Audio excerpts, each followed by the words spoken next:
SPM account students, let's do this question together. Apakah situasi yang boleh menyebabkan ekuiti pemilik perniagaan berkurang? So you have to know what is inside the ekuiti pemilik. So ekuiti pemilik EP is actually equals to your modal awal tambah untung bersih atau untung rugi.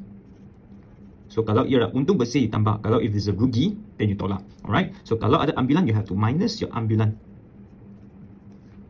Macam tu. Okay. So kalau ada modal tambahan, then you tambah. Kalau ada modal tambahan lah. Okay.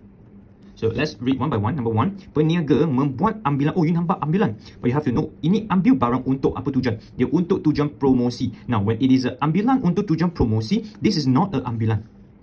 Okay, ini bukan ambilan. So what is a ambilan? Look at number two. Pemilik mengeluarkan tunai untuk kegunaan keluarga. Now, when that happens, this is a ambilan because dia keluarkan tunai untuk apa? Untuk kegunaan keluarga, untuk kegunaan sendiri. Now, when that happens, then it is a ambilan. So that's why when there is an ambilan, ada ambilan, dia akan membawa atau mengkurangkan your equity pemilik.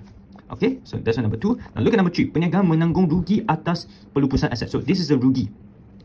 Now, apabila ada rugi, is actually minus. Because if untung you tambah means your equity pemilik naik. Now, kalau rugi you tolak, meaning your equity pemilik will go down. Now, kita nak equity pemilik berkurang. So, number 3 juga. Okay, number 4. Pinjaman bank dikreditkan dalam bank. Now, pinjaman is a liability and bank is a asset. So, dia tak berkaitan dengan equity pemilik. So, in this case, mana satu yang berkaitan dengan equity pemilik? Only all these things lah. Modal awal, untung rugi, ambilan, modal. Okay, so here this 2 and number 3 hit these items. So, that's why 2 and 3 is the answer C.